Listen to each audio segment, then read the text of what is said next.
Hello, my fellow Alaskans. How are you all doing out there this beautiful Saturday afternoon? It is great to see you all here again. I am glad you are here today with me. I am in the room with Dana Raffaniello. I'm hoping I say that right. I've been practicing, but that is one of those last names that is like a tongue twister, just like my own. If you are just joining us right now, please like and share this video. If you're on YouTube, subscribe. If you're on Twitter, make sure you get your notifications. We are live here for Talk with Dana today about Assembly District 2. He is a candidate that is running here in the MatSu Valley, and he is looking to be the newest assembly member in our borough. And let me bring them here on screen here real quick, and so that we can all see them. And we'll go from there. Hi, Dana. How are you doing today? It is great to see you. And I'm glad you could be here with us for today's broadcast. And always like to start these things out, giving you a moment here to talk a little bit about yourself. Tell us why you are running, what inspired you to get into the sausage-making process of the political environment as a assembly member inside of the MatSu Borough. Hi, thank you for having me here. I guess it was building up slowly to start taking action and doing something. And I guess the last straw was the Colony High School fiasco with the boy in the ladies' bathroom there. That was what finally pushed me to start taking an actual stance. No more sitting back and not doing anything about this. It's time that we handle these things and take the fight to where it needs to go. So with that being said, when that happened, other people were reaching out to me about the incumbent and her positions. They were looking for a more conservative person, so I was asked by a couple of people to put my name in the hat, which I did. One of them being the Alaska Gun Rights Group, to run against Stephanie Nowers, just basically on her position about the guns themselves.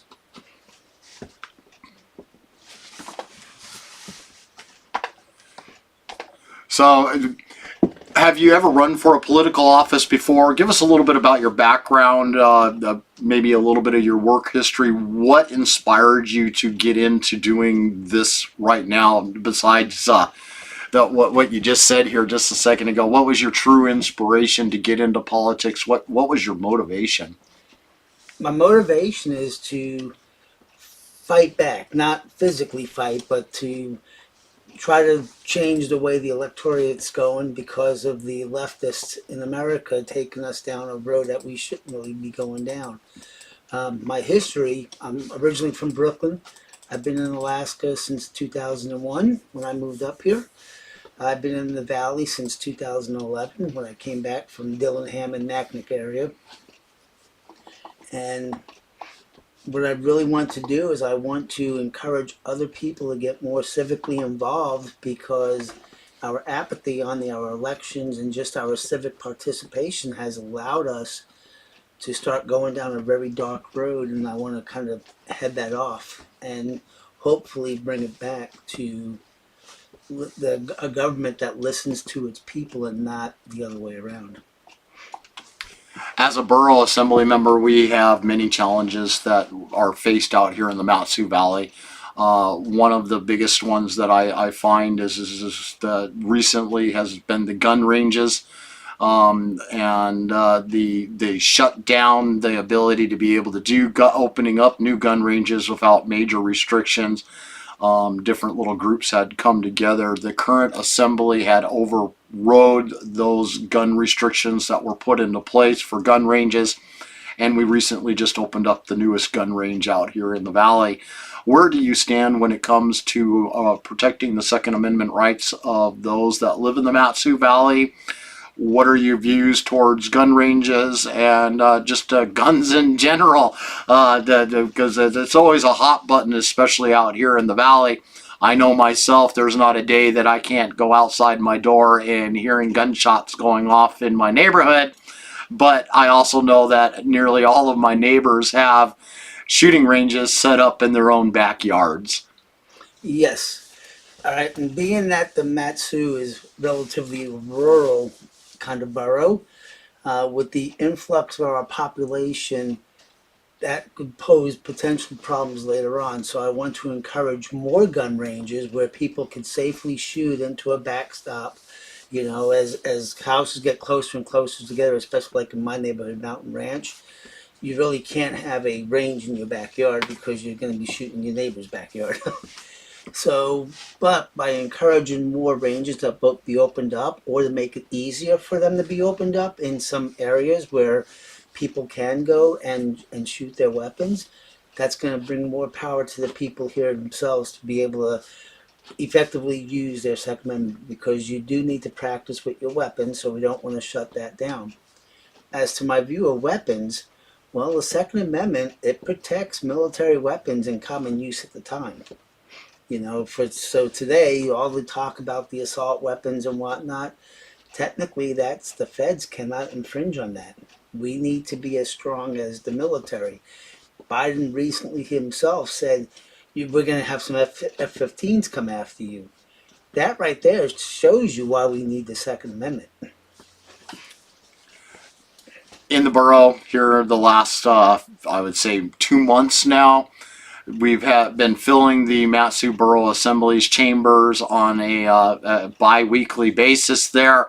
And the big push has been for hand counting of our elections. Recently, they just had the vote for that, which came 6-1 in 2023 for hand counting all of our elections and removing of the Dominion machines that are currently used to tabulate them. What are your feelings towards the movement that has come out here? We hear a lot from the main left stream out there that this is just more conspiracy theories. And do you feel that this is just conspiracy theories out there, or is there more behind it than what the mainstream media is actually telling us all? There's definitely more behind it than what the mainstream media is telling us. Actually, they want to hide what they want to do. 1 year back, 2 years back, they had a Time article that kind of just talked about what they did for the 2020 election, how they manipulated public thought, how they used tech companies and Facebook and social media to sway public opinion, how they utilized the FBI to go against the sitting president to sway public opinion for the other guy. That being said, Americans are losing confidence in their elections. So when people want to do the hand count, because to them that's as accurate as we're going to get, or as honest as we're going to be, when people oppose that because it's a conspiracy theory, I have to ask, what are you hiding? Why do you not want a hand count? Why do you not want to see voter ID or any other thing that will ensure our elections are honest and fair and open? So being against the movement for hand counting, I would say leads more to question them on what are they trying to hide. I wholeheartedly agree with you on your answer there. We really need to have trust in the integrity of our election process and those that are doing the counting. It's disturbing to know that it takes 3 weeks, 2 weeks after an election before we even get to find out who actually won the election. I believe this is going to bring us more in line to finding out the actual results of our elections the same day that we go and vote at the polls. A real step forward towards transparency in the process itself. And but there was one person there that had voted the opposite direction, and they came out with their own video, which happens to be in Assembly District 2 right now, the candidate that you're running against, Stephanie Mowers. And she came out with her own little video justifying her stance on why she was a no vote. And I personally, I saw it as a political move to talk to her base. One of those is Moms for Social Justice, the MatSu Moms, which we all are aware for the Black Lives Matter, pushing face masks, trying to make it so that the recall process couldn't happen anymore, firing of police chiefs, the works. These groups have all angled against. What do you feel, since you're running against Stephanie and her stance, do you have anything that you would like to add to what I just had to say? No, I would expand on it a little bit more where people like Stephanie Nowers and who she associates with, as you touched on, the people that were recalled by the citizens of Palmer from the city council there for the action of having public meetings behind closed doors via a Facebook group with the MatSu Moms for Social Justice, right? So the people of Palmer recalled those people that did that, and Stephanie Nowers is associated with them. So this goes right to the heart of transparency. If you have to do government business behind closed doors, you're not working for the people, you're working against the people. The people that we elect to office, they should be accountable to those that elected them. We should be open to you, let you talk to us. We're not going to hide behind a closed door. We're not going to do secret negotiations. We need to start electing people that think like that, where it's not that I want to force my view on the people. I want to work for you and do what you want me to do. That is what an elected leader should do for the people. Okay, moving on to a slightly different subject here, but still very important to those here out in the valley. We've got the MatSu School Board that has been actively working to roll back policies that were put into place that has nothing to do with providing a quality education, but actually making it harder for students to be able to even get an education because they're more worried about propagating or aligning with the woke agenda that we're seeing playing out throughout our school systems. Critical race theory, men using girls' bathrooms and girls using boys' bathrooms, men playing in women's sports. These are several different issues that have come up out there. Now, the MatSu Borough, as an assembly, they allocate nearly 2/3 of the budget goes towards the school system of our property taxes. To receive the federal funding, sometimes they have to align themselves with the federal mandates. The bathroom issue is one of those. To receive federal funding from the federal government, they have to make their bathrooms and their locker rooms co-ed. And the MatSu School Board has pushed back on this and said that they don't want that to be happening within our schools. They want to be able to make sure that your biological gender that you are is what you align with, is the bathroom or the locker room that you currently use. As an assembly member, you're going to have to try to figure out where do you come up with the money that the federal government will no longer be contributing towards the education out here in the valley. Do you have any thoughts on how to accomplish that, and or realigning the schools? Something you may have an idea for pushing. I know I'm throwing this out there with no prep whatsoever, but that's what this is all about, just to find out how much do you know and where you stand out on the main issues for that. Okay, so on education as a whole, I'm kind of opposed to any kind of federal intervention. And as you point out, the feds do subsidize quite a bit of the education, but then they want you to march by their dictates. Education to me should be state and local level, right? So that being said, with the school board here rolling back the push from the feds to have the transgender bathrooms and whatnot, we would have to look at some ways of picking up that revenue, right, to compensate for that loss. One way would be to maybe go looking at the state, or another way would be resource development. We have resources in the valley.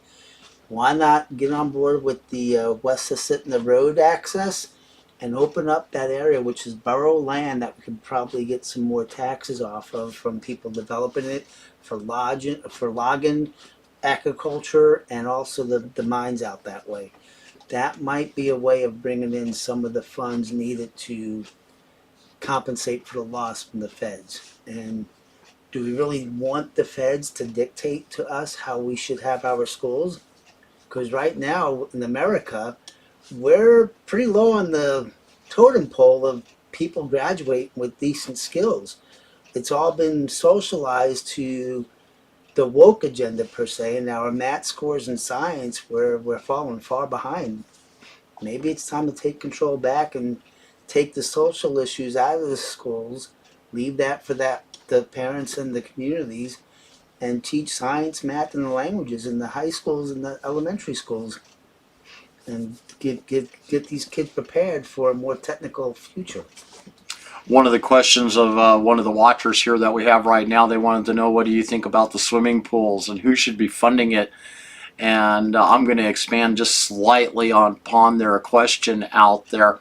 We've got the MatSu Central Homeschool Program, and they currently have their own building that they're renting out there, and they want to expand. They want to they want to build a whole new school for the MatSu Central Homeschool Program that's going to have swimming pools, gymnasiums, cafeterias. You know, they want to turn themselves into a literal school for homeschooling. And the school board themselves has just recently, as of the last meeting this past week, approved $13.5 million towards the expansion of the MatSu school, MatSu Central School. Where do you stand at for homeschool programs versus public school? And do you think they should be paying for that themselves out of their own school budget? Or do you think maybe the MatSu Assembly as a borough should be helping to pay all of that money for that particular issue that they got going on? Expansion, that is. I shouldn't say issue. So now this is an interesting topic here. I do support homeschooling for parents that don't want their kids to be in public school. But then again, if the parents are choosing that, it's kind of beholden on them that they're going to have some of those costs, right? But at the same time, we have our tax dollars are used per pupil in the school. So if the pupil isn't in the public school, some of that money could be spent or given to the homeschool school to kind of fund that as a way. But I think it's going to be more of a user fee to fund the homeschool. And some of that may come from like the school choice programs that are becoming widely popular throughout the United States. Maybe something like that takes off here, where the money that would have been given to the public school for that particular student goes to the homeschool.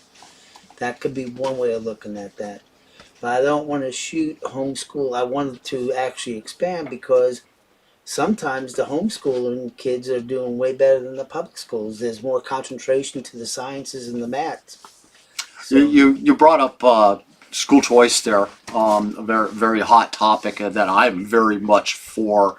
I've raised my own daughter using the philosophy of the school choice, which is here in Alaska. You could virtually pick any school in the district that you want your child to go to, and they have the busing systems to be able to, you drop them off at what they call the home school, or they catch the bus to the home school, and then they catch another bus that takes them to the alternative school or a charter school so that they can get their education. My daughter has utilized this since day one in the school system. I may be in the Big Lake area, but she didn't go to any of the Houston or Big Lake schools that are out here. She always went elsewhere for her education because there's a lot better quality schools that are not in my area that help provide her with a much more better education towards her future.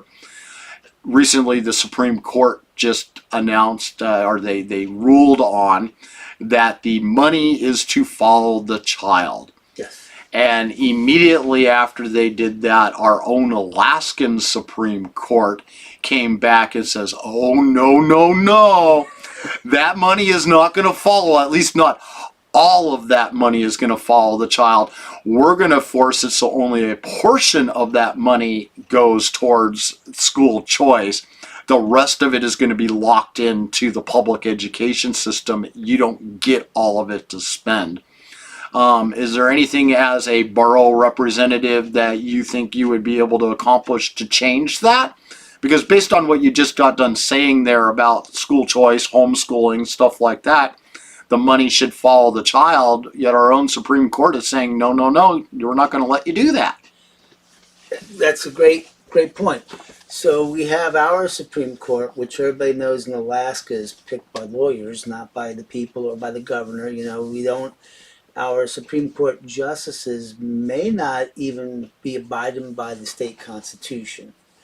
So, as a local assembly person, we might be able to bring suit against the state to say, hey, the money follows the child like it should, and to kind of push that way and escalate as needed. With the Supreme Court, the way the Alaska Supreme Court, the way it rules today, and the way the members are picked, and yeah, we do get to vote on them, but no one ever votes to recall them, right? Everybody just checks them off or doesn't even vote on that.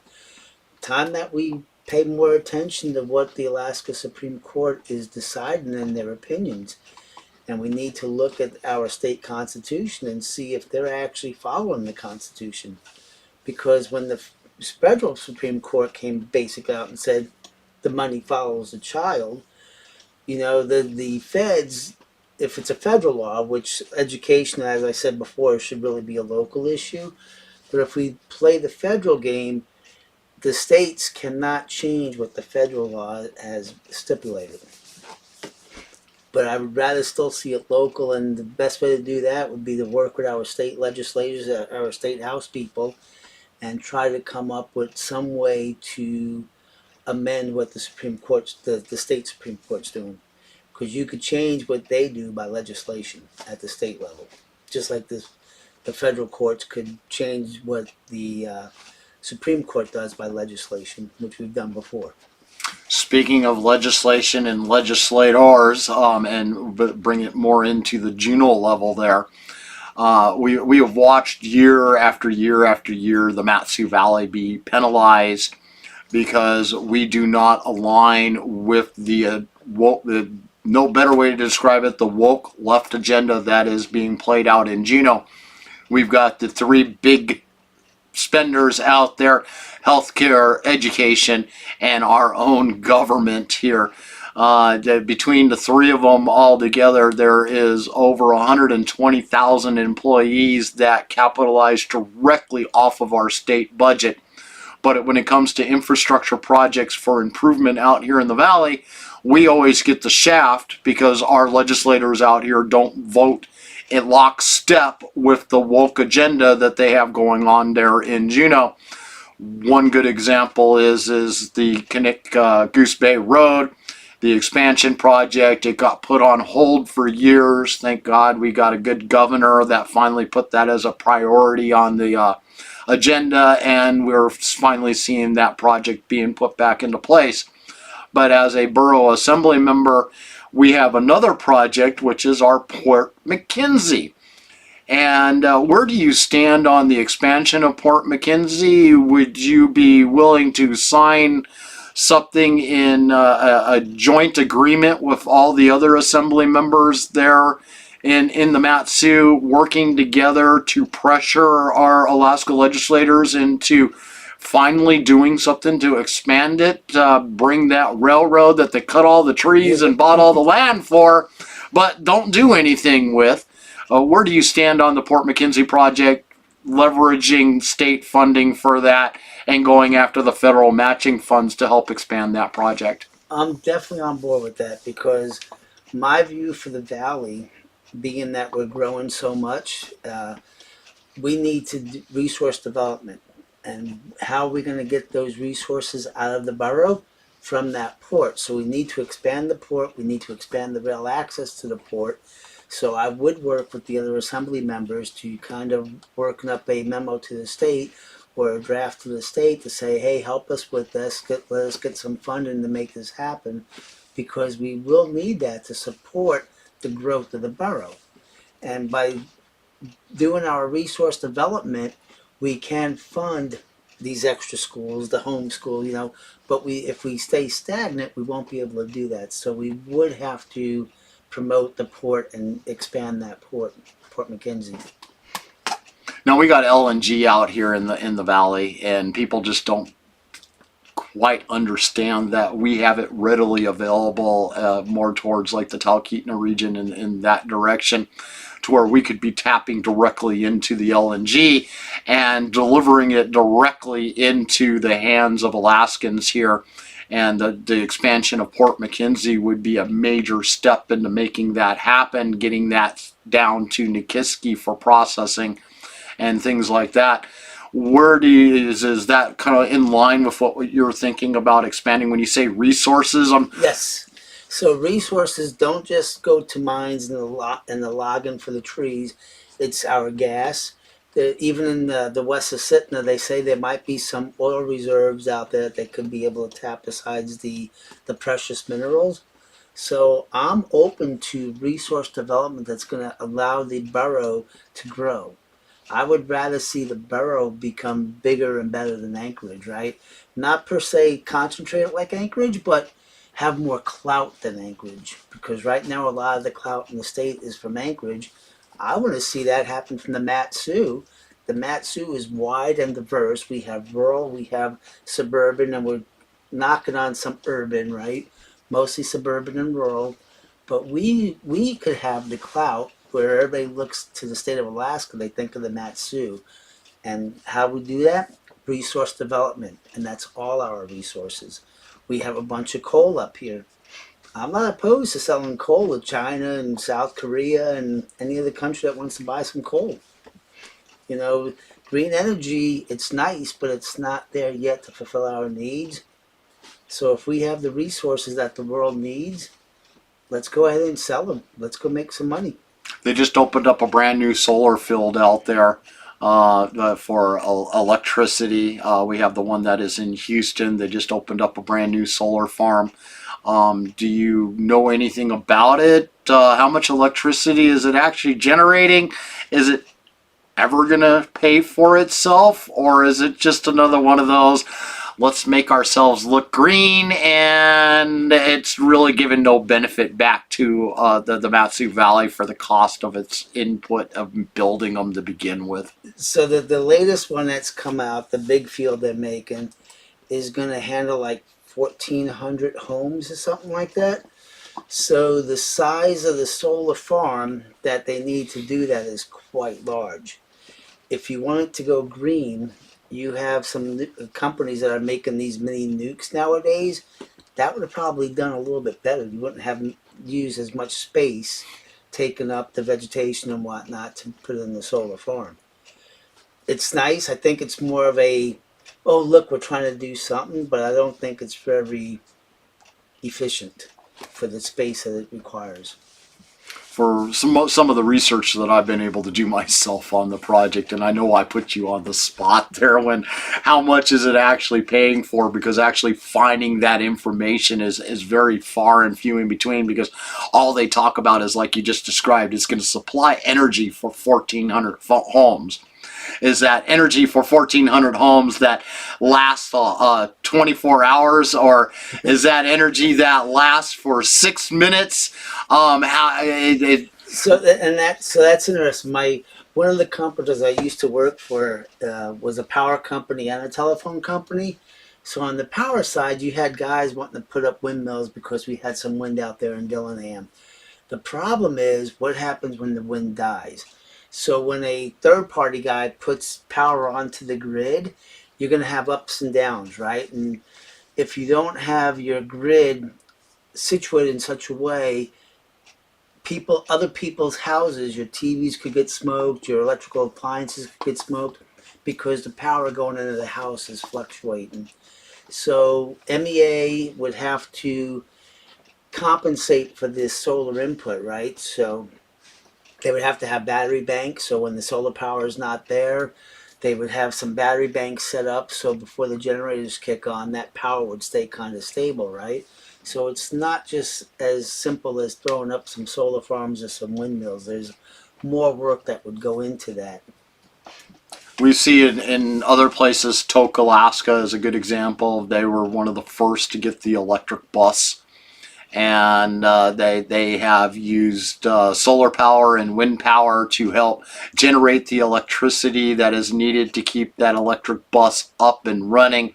They have described that even in their sub-zero temperatures, the bus is able to do its route in both the morning and the afternoon and has not failed. What they fail to highlight is that they keep it in a heated barn in between uses, and during the winter time they are no longer utilizing solar. They are no longer utilizing the wind power because of the reliability of it, and they are using the electrical grid by the coal power plant that supplies all the power out in that area to actually recharge that bus. If Alaska is to go green and bring in all these electric buses, and we'll just throw Fairbanks as the prime example area for the electrical grid that would be needed to do, how are they going to keep these batteries charged in sub-zero negative 40-degree weather that can last at a month or two at a time? Right. So that's going straight back to our grid, where if the grid cannot support the energy consumption that's going to be required to keep these batteries charged, you're not going to charge those batteries. Right now, I'm hearing stories from California where people are plugging in and it says 6, 7, 8 hours to charge up their car. We're going to have that worse up here because of the cold temperatures. Batteries don't like cold temperatures. Everybody has a battery in their cell phone and their cameras. How long does it last in really cold temperature? You brought up Fairbanks. Less than, I'll give my own personal example.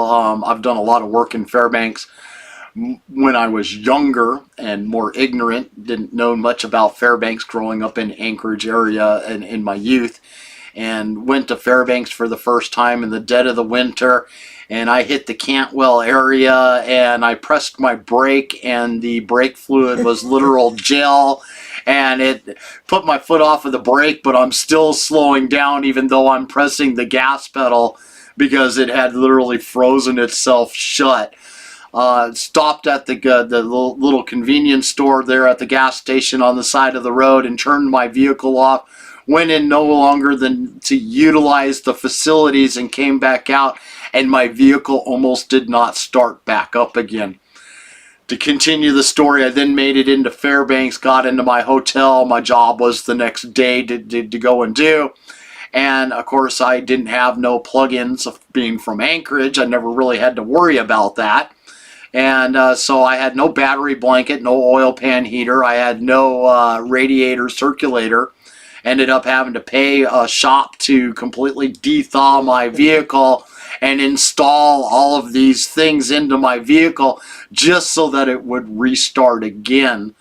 How is green energy going to survive in Alaska when we've got gas powered that requires you to plug in all these extra devices just to keep them running?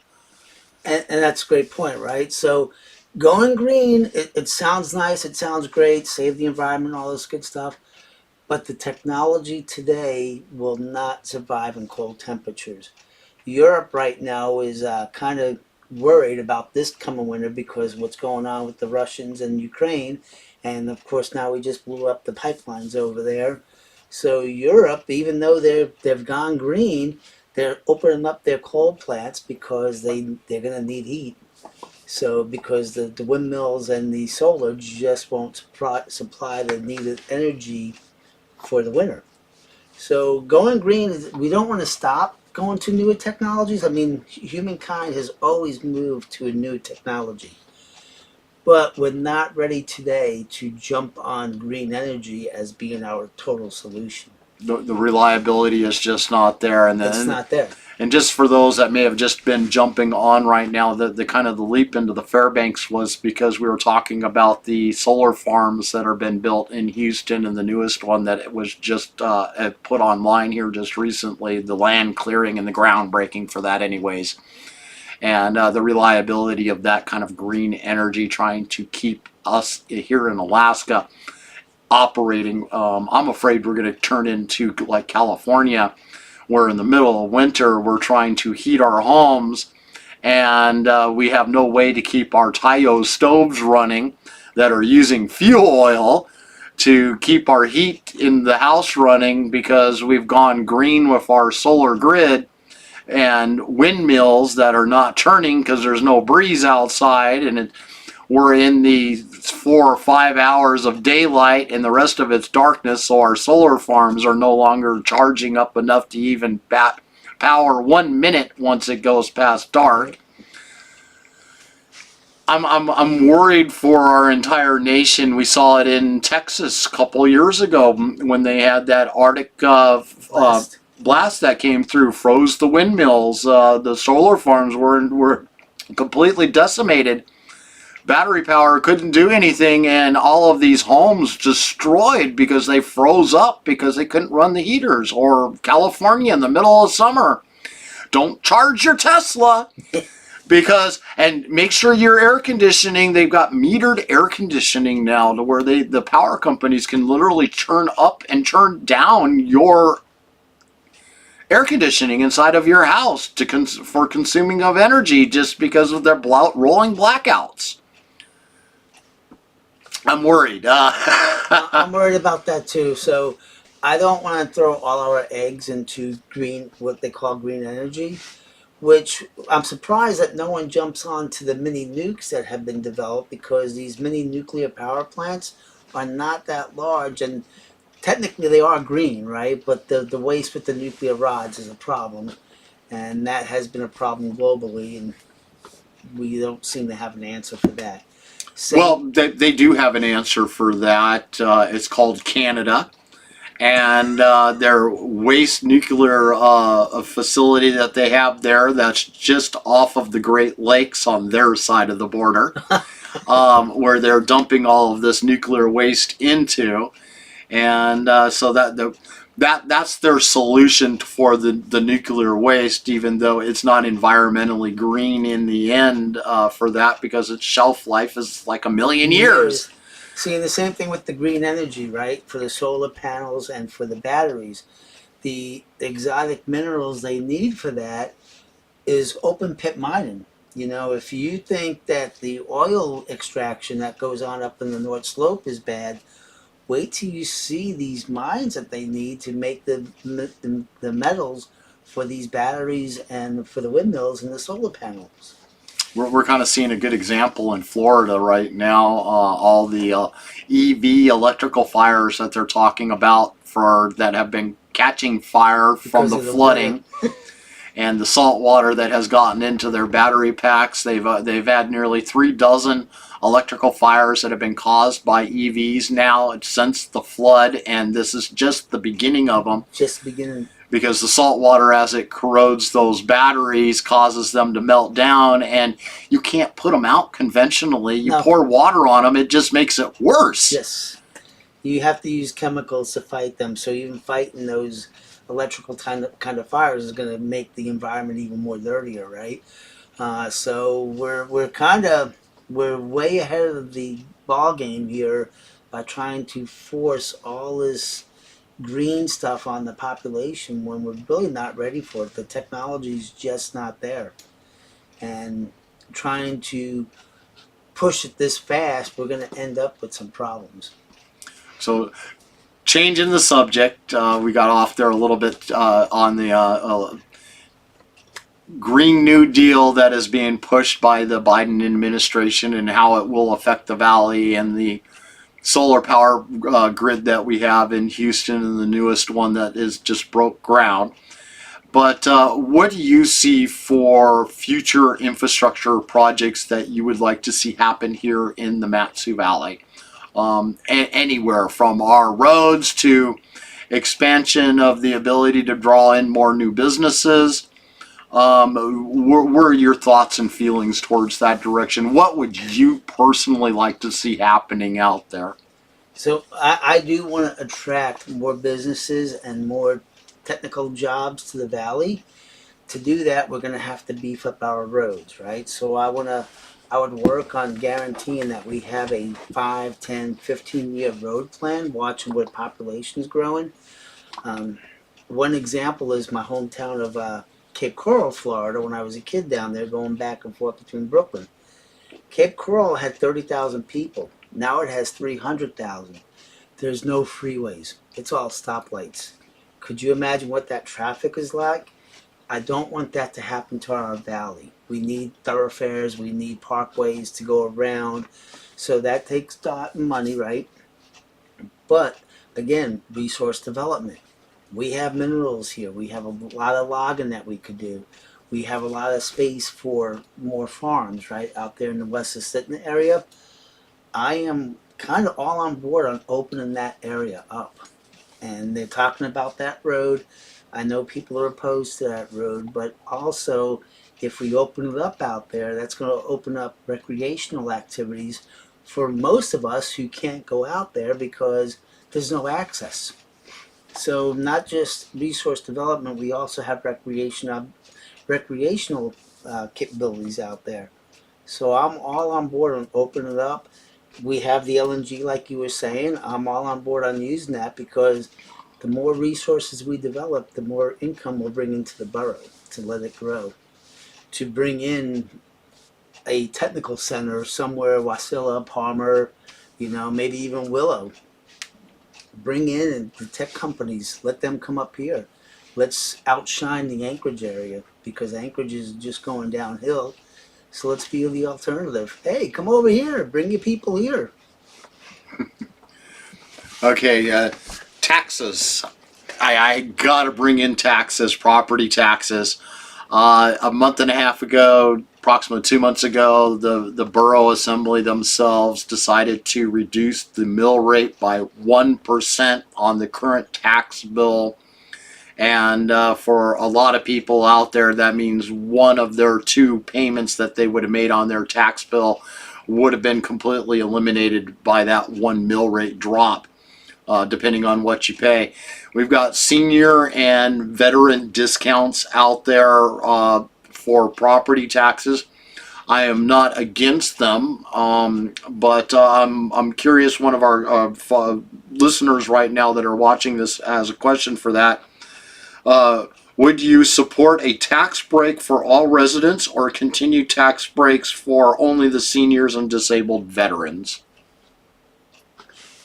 Definitely for the disabled veterans and seniors past a certain age. As we're living longer, I hope that age is getting pushed out as more and more people are working later because then they really don't need that.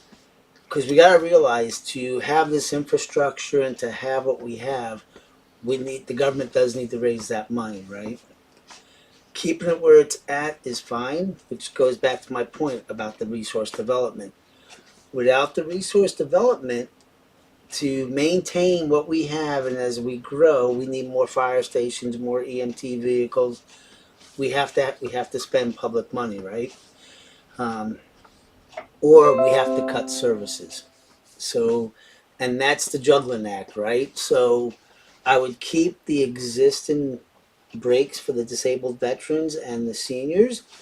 Um, as for to a blanket for everybody, if we find out our budget's bringing in more money and we can reduce the mill rate again by a percentage point, fine and dandy. We could do it that way. But we also have to realize the borough is growing, and when the borough grows, we need more ambulances, more fire trucks, and it's not because we have a lot of fires. It's the time it takes for those vehicles to get to where the population is growing. So hopefully they sit idle 99% of the time, but we still need them to be within 5, 10, 15 minutes of a structure fire, right? We don't want them to wait 45 minutes to go from Wasilla to Houston. I hear you on those aspects completely. Uh, but computer just went nuts there for just a second as I was replugging things in, so it just gave me a weird message saying for some reason all of a sudden my cams were shutting down. It was like, okay, let's fix this real quick. Port McKenzie, the expansion, it's a major infrastructure project that's been in the works for over a decade now. And it seems to get absolutely nowhere here in the valley. It's still sitting stagnant. Our port is a deep water port. It does not need to be dredged, unlike the Anchorage port that has to be dredged on a regular basis just to be able to keep those ships coming in.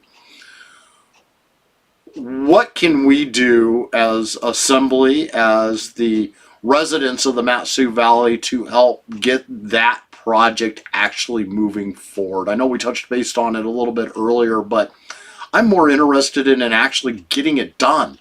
To see borough policies that pushes that in the right direction. Do you have any ideas on how we could do that? Or, I mean, that's one of those open-ended questions. Whenever I ask an assembly member out there, they always give me that hem and haw answer, and I won't be shocked if that's what you give me now, just because there is no definable answer out there for it yet. I think there is a definable answer. And again, it goes back to the West Assiniboia Access Road and resource development, right? Because today, what is that port being used for? So if we look at it today, we don't have the transportation infrastructure to offload anything at that port and bring it to Anchorage, except for the Goose Bay Road, which is congested, which is the Glen Highway, which is congested. It goes back to expand our transportation. So as the borough grows, we need more roads. So I'm envisioning we're going to probably see a bridge going over the inlet here, but not by the Glen Highway, but a little bit farther down, but not as close as the bridge by the by Anchorage that they want to go across the Cook Inlet there, right? I'm thinking that we're going to have some kind of transportation corridor, whether it be rail or something for the trucks, to offload the ships coming into the port to get it to Anchorage, where most of that stuff would go anyway, right? Or up north to Fairbanks. On the other hand, if we develop our resources, we have the stuff right here in the valley we need to ship out, and that would expand the port. So I think we tackle this two ways. One is our own resources in the valley, and two is looking at transportation, either rail or road, to have an alternate path into Anchorage, so we could offload the ships at our port and run it into Anchorage, where the majority of the population is. Now, this is a question that I usually ask our legislators that are running for positions in Juneau, or they're running for Senate, the U.S. State Senate or Congress. We have, as I describe it, a nation of laws. And I always like to ask them, are you a lawmaker or are you a lawbreaker? Where do you stand in the political environment when it comes to most things out there? And this usually relies upon the statutory PFD law. Excuse me there. I know that has nothing to do with the borough assembly. For that particular side of the question that I always like to ask. But this does. We are a nation of laws, and we're constantly being forced to follow those laws that are imposed upon us by our federal government. Here in the MatSu Valley, we, the voters of the valley, decided to legalize marijuana for sale in the different areas within our borough. The legalization of it goes 100% against federal laws that we have that criminalizes it still to today. But here within our state, and for the sale of it within the MatSu Borough, it's legal.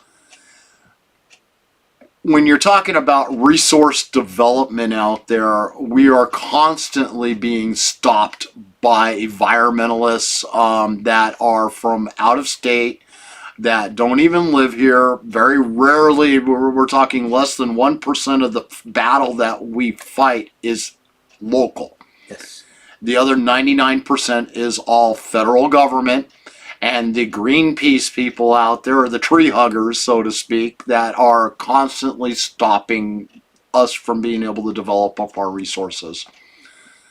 As a MatSu Borough Assembly, we have, you guys as assembly members have control over what happens within the borough. You're talking about logging, you're talking about opening up LNG, maybe do a little bit more oil production within the actual borough itself to help compensate so that we can bring in more taxes to help pay for that infrastructure that we all would love to have.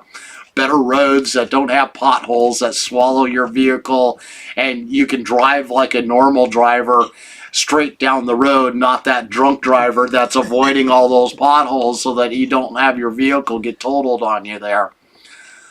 Where would you stand towards pushing ordinances here in the borough area? And this would literally mean that you would be condoning becoming a lawbreaker to ignore the federal government, ignore in some ways the state legislators down in Juneau, figuratively flipping them the bird and pushing ordinances that would allow businesses to start expanding upon LNG projects, expanding upon timber harvesting, and on top of, and I'm all for timber, replanting it as you go. Yes, Reclamation of the land, just like our gold miners doing right now. They mine the gold and they reclaim the land afterwards and make it look as if they never even touched the ground by the time they're through.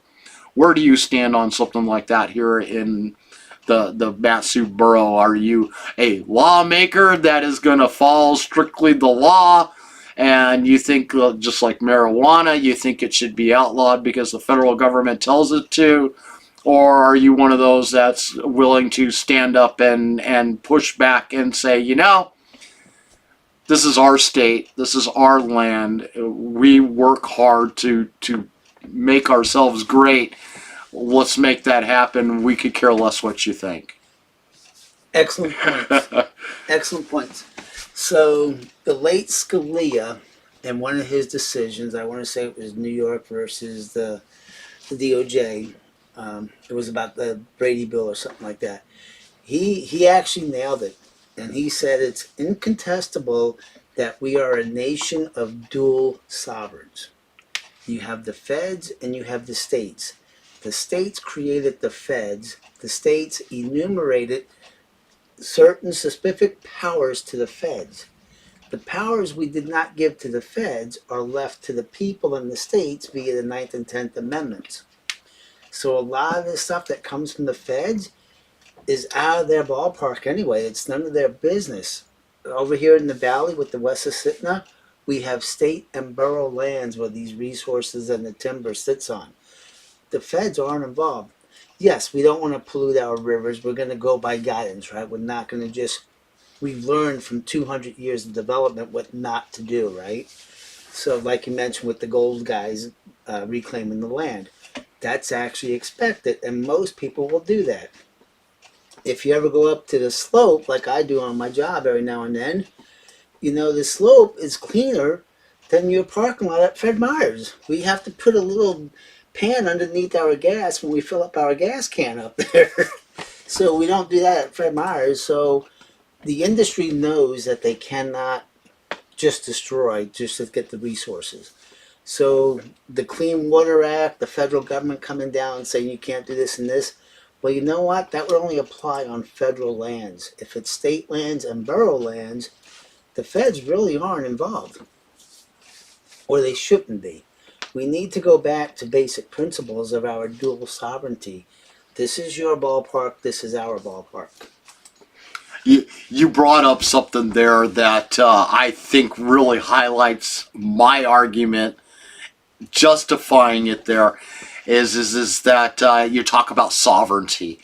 And I'd like to expand a little bit upon that. We in Alaska, of course, we've got our Alaska Native population, and they have their sovereignty over their land that they own. The state doesn't own it. The federal government doesn't own it. They own it. They're not restricted from developing up oil wells. They're not restricted for developing up mines. They're not restricted from doing whatever the bleep they want Right. on their lands. If it's okay for them, why is it not okay for us? I mean, that's the sovereignty part that I just don't understand, and I watch it. They're developing up oil that they're not paying any royalties to Alaska for, in regards to like what we see with the North Slope Borough up there in Prudhoe Bay.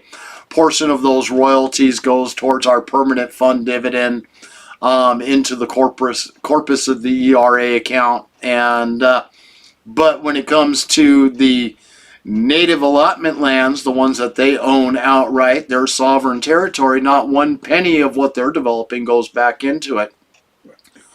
Why are we playing that political game? I mean, we got 86% of all revenue created from our resources goes to our government, our local government.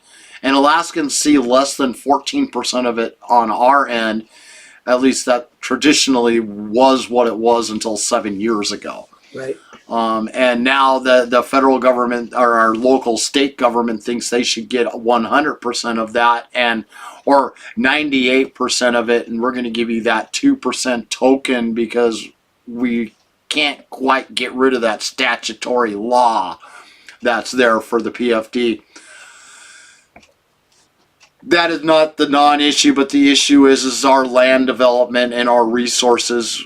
Why is it okay for one and not for the other? I mean, why? I mean, I just heard of another mine that's being developed by the Alaska Native Corporation that they didn't have the federal pushback. They didn't have the environmentalists with 50,000 lawsuits against them to not develop this mine. They chose to do it. They did their little impact report and said, here you go. And they didn't have to worry about the federal government saying, no, we're going to shut you down, or the environmentalists suing the hell out of them because they have no say over their land because they're sovereign territory. Sovereign territory. So this goes back, I'm going to use Palmer. I'm not actually in Palmer. I'm just right outside the border of Palmer. But Palmer had an election just this week, and I think it was 6% voted. Yes. Yeah. Okay, so when only 6% of the people, and typically on our elections, even for presidential, what do we knock? 20, 25%? So we're not electing the right people to represent us. Who gets into power are yes men. So they're going to nod their head, fill up their pocket. You have a few that are, David Eastman's one of them, right? So they're out there, but we're not electing enough of them. And that is because we don't vote. If Americans get out and vote, don't vote for the status quo. Vote for some guy that's thinking about our interests like I am, right? I want to develop the resources. I want to use them. I know about our dual sovereignty. The feds really shouldn't impact us on state and borough land. So we don't need their input. We don't want to pollute, but we know that because for 200 years we found out the mistakes. We know what to do. We don't have to pollute. So we have the common sense to move forward. And it's it's kind of our fault because we get what we elect. And when more than half the population doesn't even vote, it's easy for the yes men to get in, and they're just nodding their head yes, and we're pretty stagnant. Yeah, I'm really shocked at to be honest with you, with the current election results, that we were able to keep the MatSu Valley conservative, considering that there was 6% of voter turnout for Palmer and Wasilla. I mean, community councils, mayors, they're extremely important to the local economy for the areas they represent, like Wasilla and Palmer, which was what the main election was here on the 4th.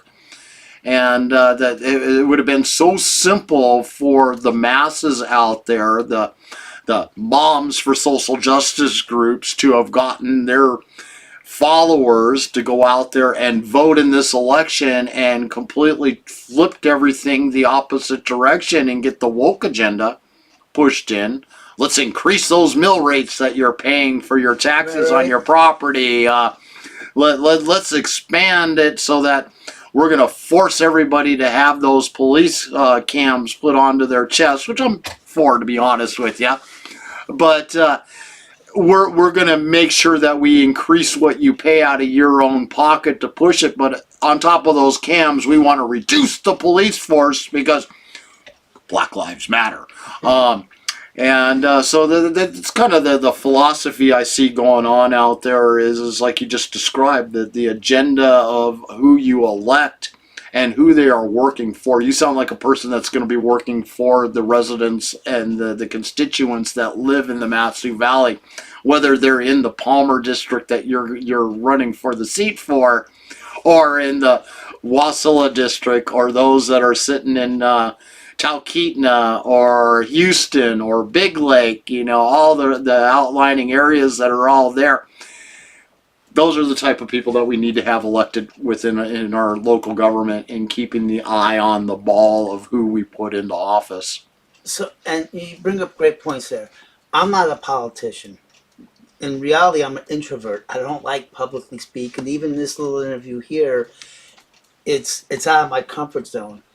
But I reached a point where I need to take action, right? I see all this stuff going on, and I don't see people stepping up. And I go, so I'm hoping by me jumping in there and jumping into the fray, turning into a politician, which I don't want to do. I don't want to be a politician. I want to be a person representing the people. I want more people actively engaged. We need to become more civically engaged than we are. We're going down some dark avenues right now because most of us stay home and don't vote. So this is a plea for people to wake up and say, hey, I have to get out and vote. The left, they win by these small margins because only 500 people vote and they get 300 of these votes. You can't blame me or you for that. That's us as a whole. We need to be more engaged. Yeah, winning on an election by 1 vote or 10 votes in an area it makes me shake my head, especially when you look at it, the more like the Senate and the House races for Juneau. We've decided elections by flipping a quarter. Yes. Heads or tails, we're going to decide who wins. Did I forget to tell you that this is a double-headed coin? We've already basically cooked the books on who we're going to elect before it even happens. And we're seeing that very play out in social media right now. I mean, even this live stream that we're doing here with our talk about the issues, 2 to 6 people watching this entire thing as I'm watching it right now. By the time it's through, we may get 1,000 views on this particular interview that we're having. Yet there's over 5,000 people that follow Politadick's page. Social media, in the beginning, I had a couple hundred followers 5 years ago, and I would get 1,000 or 2,000 views with just a couple hundred followers. Now here I am with 5,000 followers, and we'll get a couple hundred views. Any ideas how we can get the message out to reach people? I mean, the Anchorage Daily News could care less unless they're getting paid for the opinion they're printing.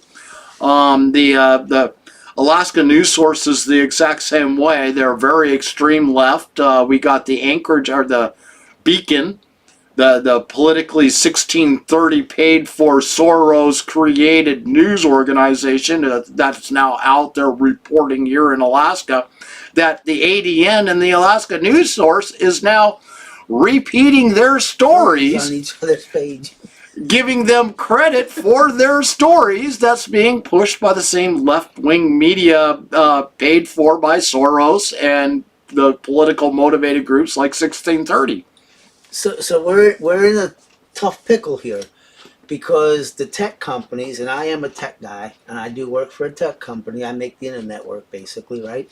So the tech companies as a whole are against the more conservative Americans. They do not like the right wing. They don't like capitalism. They want to have the government pick the winners and the losers, right? So, and right now the government is picking Twitter and Facebook because they're their mouthpieces with the mainstream media. So how do we do this? For now. For now. For now.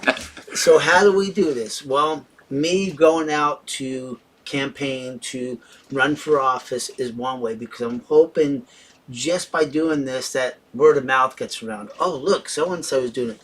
You know what? It's coming out of frustration because we can't get our message out. Social media will blacklist your account. It won't give you the views that you need. ADN won't carry your story. They won't even talk to you.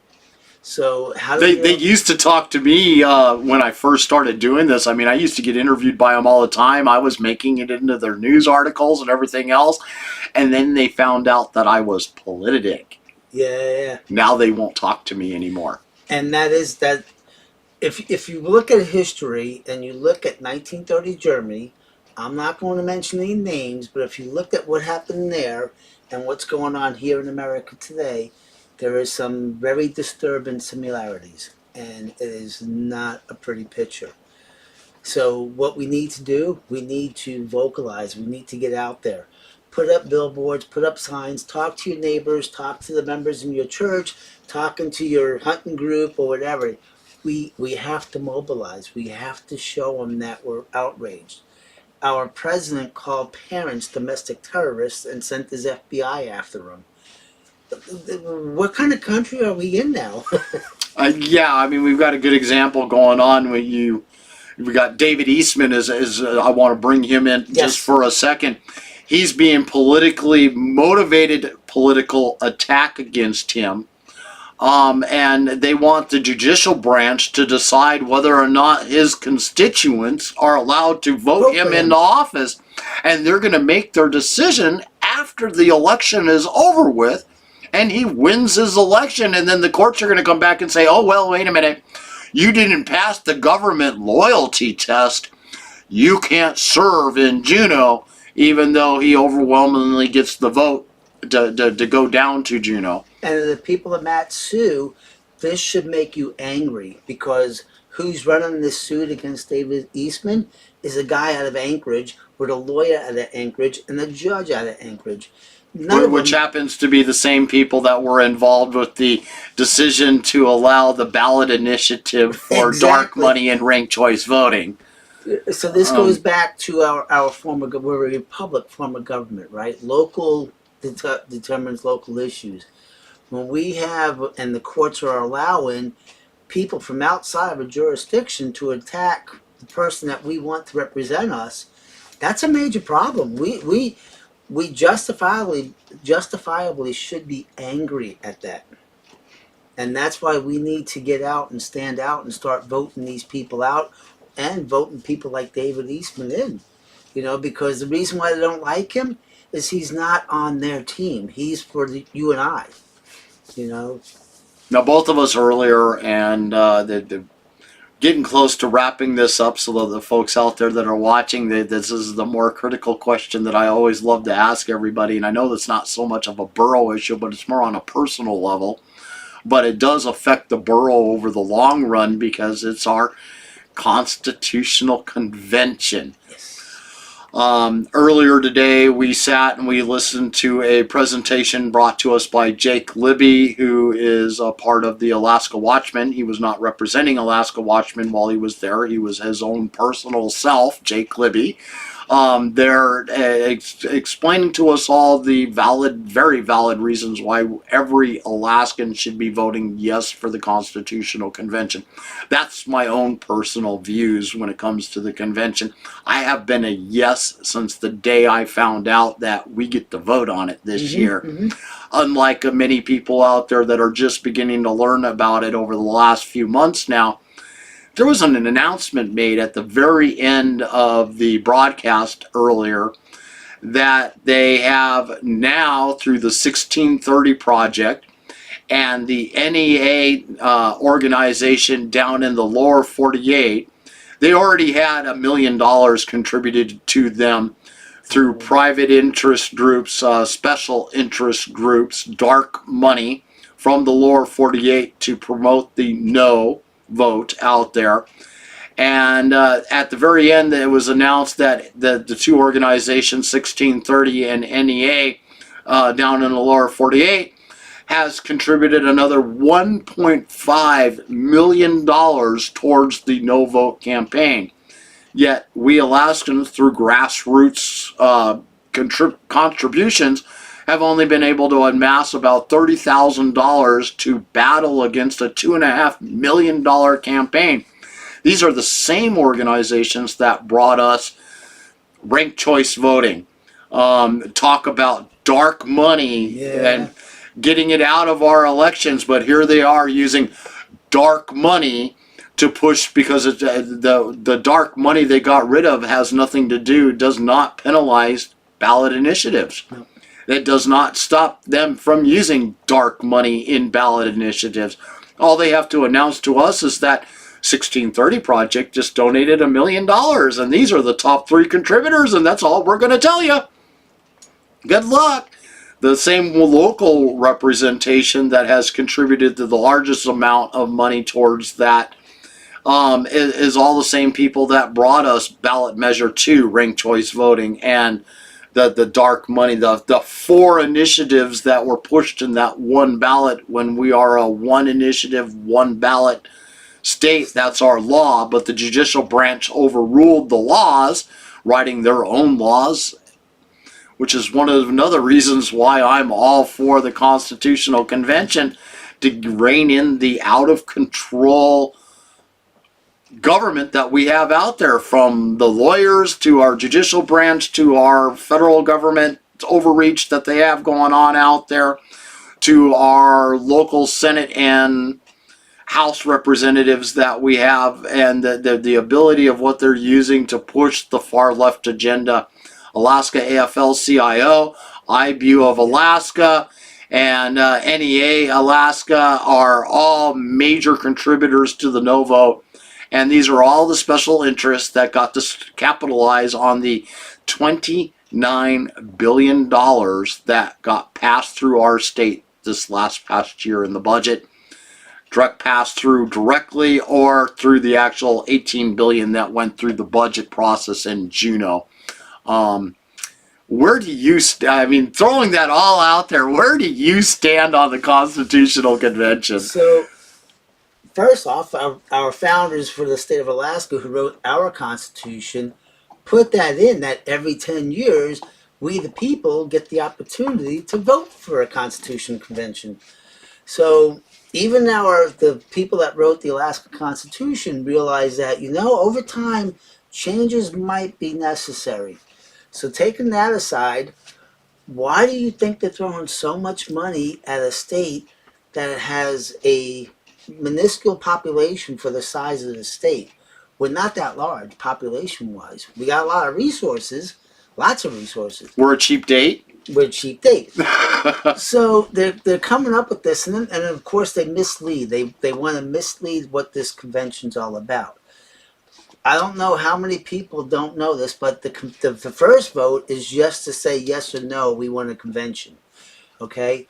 When that happens, if we say yes, what happens then is we have to vote for delegates, right? So there's no really clear-cut process, except for how the legislation may decide to appoint these delegates, but then we the people vote on those delegates. Then at the third point of this is any kind of recommendation that these delegates come up with for additions or subtractions to the Constitution, we the people have to vote on it. So no one's taking away our right to hunt. No one's going to go impact any of that, because it has to be voted on by we the people.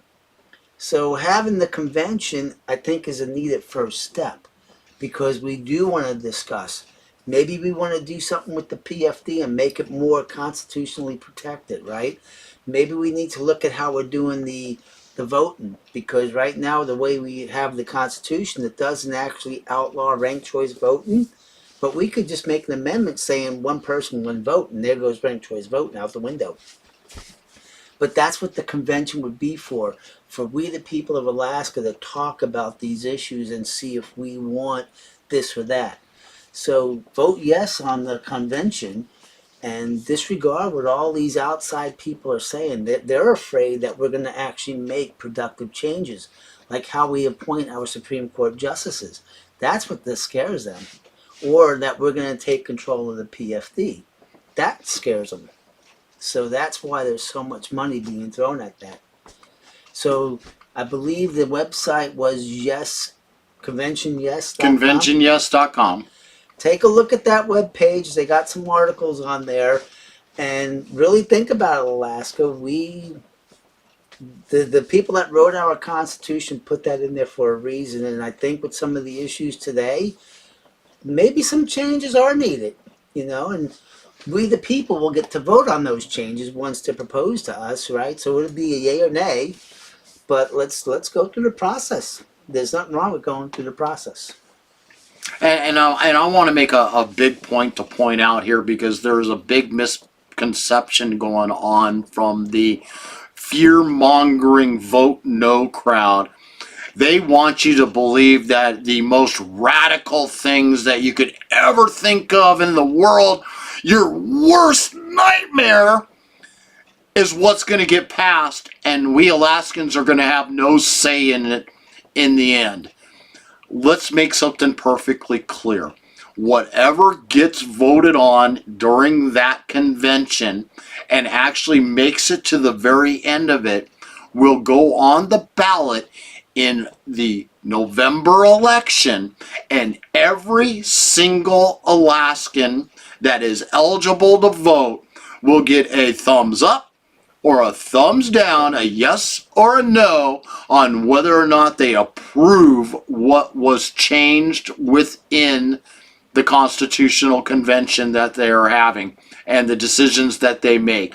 If they decide to declare that Alaska is a 100% sanctuary state for gun rights, and that makes it to the end of the convention, will it be a thumbs up or a thumbs down? Voting Alaskans get to make that decision. If abortion, I'll go the other extreme for you guys out there, if abortion is put on there and they decide that they will change abortion to where you can now kill a baby up to the years of 2 years old because they're a clump of cells, and that's what actually makes it through the Constitutional Convention, we Alaskans will get a vote on that of either a yay or a nay on whether that'll happen. Or maybe they go the other direction and say, hey, we're going to follow conventional science now that actually says that a child, that imaginary clump of cells, as the left always likes to call it out there, which has a heartbeat at 16 weeks, that we're going to bring abortions more in line with actual science and the technology of today that says that 16-month or 16-week-old child is now actually viable and could actually go full term to become a full living, breathing child, even if it had to be early taken care of outside of the mother themselves. Science has come full circle to where that's possible now. We need to really take a hard look whether or not, it doesn't matter what it is. Like our judicial branch, we need to have a better way to judge and choose how we're going to elect and who is going to represent us in our justice departments. Right now, we've got an out of control, completely 100% picked by judicial branch that chooses their own judges sitting on the bench.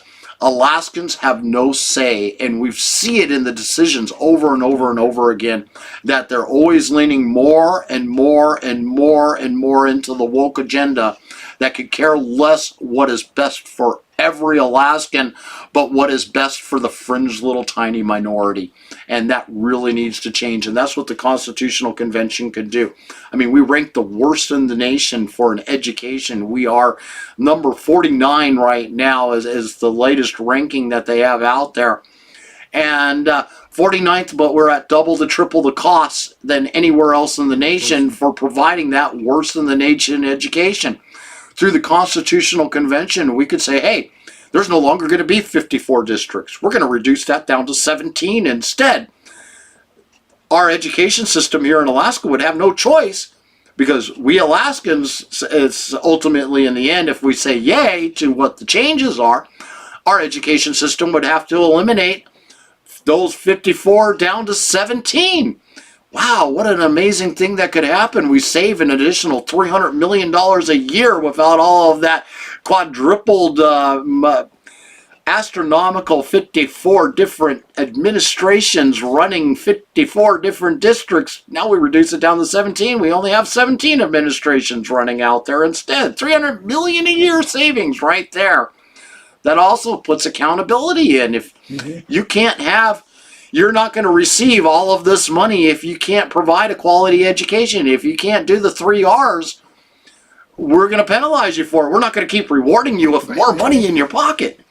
So the main point to what I went on this tirade about the Constitution Convention, and in my mind, is that we need to make sure that every Alaskan realizes that we Alaskans, the voting population of Alaska, has the final say on what gets approved in that.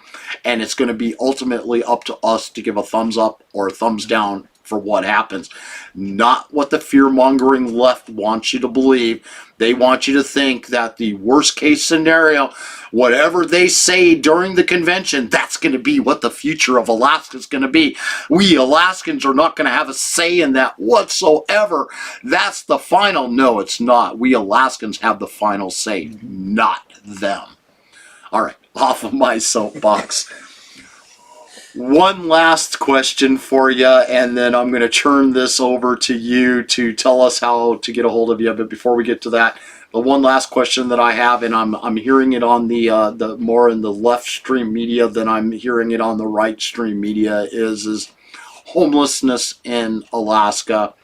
Anchorage, we have a huge homeless problem. They're trying to portray it as the MatSu Valley has an extreme homeless problem.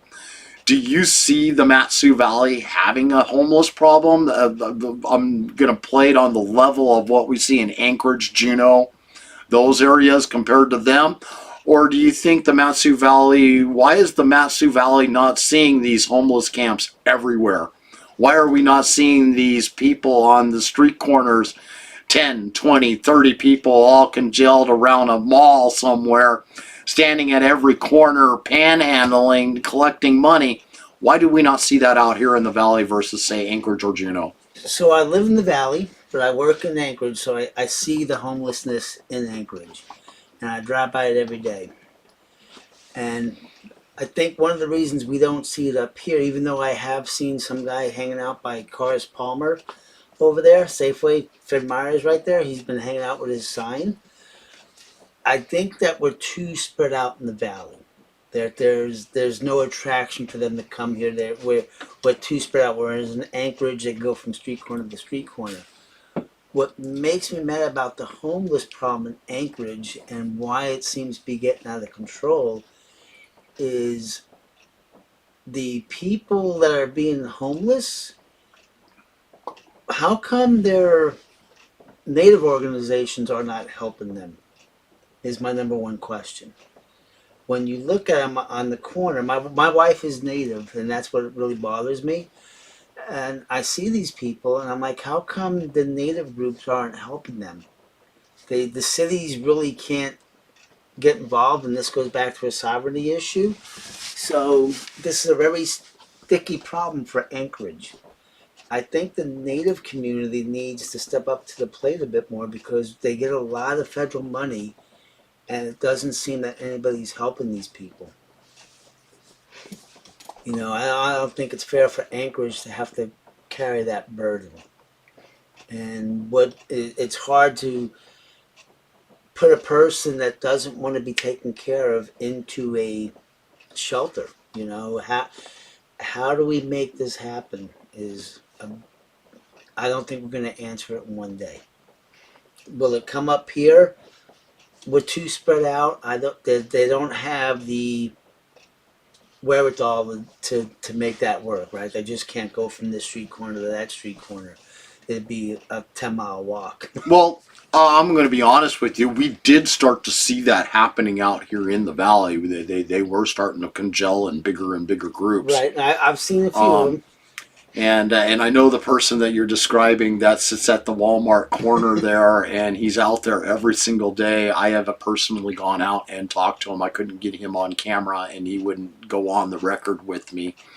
But he has chosen. He's actually making better money sitting there panhandling on the corner there at Walmart than he could if he was working at McDonald's. That's how much he is bringing in there, panhandling, doing what he is doing currently at the moment. We used to have laws against that. And but I want to point out the reason why, and just for your future reference versus those in Anchorage, those in Juneau, we have an extremely large church-related expansion here in the valley. Per capita, we have more related church-affiliated organizations than in a lot of the places like, say, Anchorage. We're 3 times the amount out here than what they have in Anchorage. And these organizations, unlike in Anchorage, have stepped up. Okay. They literally go out and they say, oh, you're homeless. You're a family that's homeless, or something along those lines. Let us help you out. We're going to give you a place to sleep. We're going to help you put food in your belly. We're going to give you clothes so that you got clean clothes, a place to take a shower. We're going to help you go and find a job. In fact, many of our practitioners that go to our church are looking for employees. Let's line you up and put you in touch with these people and help you get that job. Where in Anchorage, they just want to throw them in a shelter and say, here you go. We'll give you help if you want it, but most of you don't want it, so we're not going to do anything. I mean, the population that they're shoving into the Sullivan from Centennial Park right now is the same population that's been around for the last 2 years. Yep. It's not like it changed. It's the same people. And but here in the valley, we got like Helping Hands is a good example of they take anybody under the age of 25, which and help them get off the streets. That many of their people that may have been there at one point, they're living in tents out in a vacant lot somewhere, and they're going to Helping Hands, and they give them training, job training there inside of Helping Hands. Well, you have no skills whatsoever. Here, let us help you, teach you how to do a job. And I myself, in the industry that I'm in, besides the political one, I do a lot of training with these folks. And then later on, I'll be somewhere else working at a different organization, and I'll watch the people that I helped train at Helping Hands are now working there. And I'm seeing the transition from point to point, and it's because the community out here in the valley is working towards actually helping these people get off the streets versus throwing them into a shelter and saying, here's a bed. You can figure it out for yourself. If you don't want help, we're not going to do anything to try to force you to get that help to get you to the next level. We're out here in the valley. We're not here to force you, but they're actively working towards trying to get you to that next level. I'm glad that you brought that up and you showed me about some of these things here. And that's what distinguishes us from Anchorage. The Valley, we are a community. We're family-based. We are religious, even the non-religious people. I'm agnostic. I'm agnostic. I believe in a higher power, but I don't believe in a one God. I was raised a Catholic, but I'm not a churchgoer, but I don't knock people that go to church. I respect everybody. But we're still a community. You know, we all acknowledge that we're living as a community. We abide by these unwritten rules that we all agree with. And this is where the MatSu kind of shines, because you're right. Everybody here kind of helps each other. I've seen that since I've lived here. I moved here in 2012. That's why I like the MatSu. Anchorage, they want the government to handle everything, and sometimes the government can't handle things. So it's best if the community picks up the pieces and takes it on. All right, I promised that was going to be the last question I was going to ask you, and now we're going to basically get into the wrap-up portion of it here. How can people get a hold of you? is there a phone number that they can call? If they want to help contribute to your campaign, how can they go about doing that? Do you have a website out there? And where are you going to be? Is there another event that you're going to be at here real soon that they can come and talk to you personally, or things along those lines, or something you yourself are hosting? And if they want to go and do sign waving for you on the corners out there in Palmer, when is that happening? I mean, this is your chance to shine. As the Michael Duke Show always likes to tell you, this is your 5 minutes of fame. Run with it. So, as you know, I'm not a politician, so on this part, I am behind the curve on this. So, I'm not taking campaign donations because I told the campaign guys I would keep it under $5,000 so I don't have to report as often. And I have one ad out there. But I am relying on word of mouth, and if you want to go out there and put my name out and say something, I'm more than thankful for that. I want people to know that maybe it's time we look at politics a little bit different. Even now, local elections are getting very expensive, and look at the federal elections. My gosh, it's a billionaire's game, right? How are those people representing us? We need a redo and maybe bring politics back locally. So word of mouth, door knock, say, hey, listen to Dana. I do have a Facebook page, Dana Raffaniello for MatSu Assembly 2. I have an email address, RAF, R-A-F as in Frank and F again, 6482 @outlook.com. I will answer any questions that people have. You could look me up on Facebook. I am on Facebook with my name, Dana Raffaniello. And you could call me on my cell phone or text me, 907-414-5167. 5867, excuse me. Thank you for being here with me today, Dana Raffaniello. Did I say it right? Close. Man, I'm gonna sooner or later I'm gonna get it down. It's like people trying to pronounce my last name. I just go by Politadick now. I mean, it's so much simpler. But they still can't pronounce or still can't spell it right. You win some, you lose some. They can pronounce it now, but they can't spell it. The other one they can spell it, but they can't pronounce it. So it's a win-win or win-lose situation. I really do appreciate you taking the time out with me today and discussing the issues and being broad-rounded in the issues. In other words, you're not necessarily looking directly at wholeheartedly here's what is important to the borough, but also being able to incorporate what's important to the entire state.